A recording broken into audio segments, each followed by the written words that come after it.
ஜெயிக்கிறதுக்கு தாண்டா ஆதாரம் தேவை. பொய் ஜெயிக்கிறதுக்கு குழப்பமே போதும்.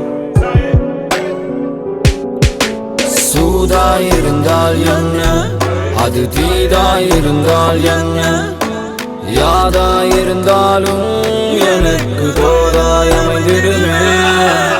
பூலோகம் அதை வென்று அதல பாதாளம் வரை சென்று கோலாகலமாக எந்த ஆட்சி புரிந்திடுவேன்.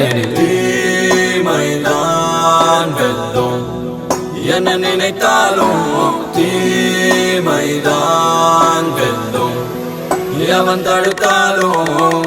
The name is Siddhartha Abhimanyu. Good luck.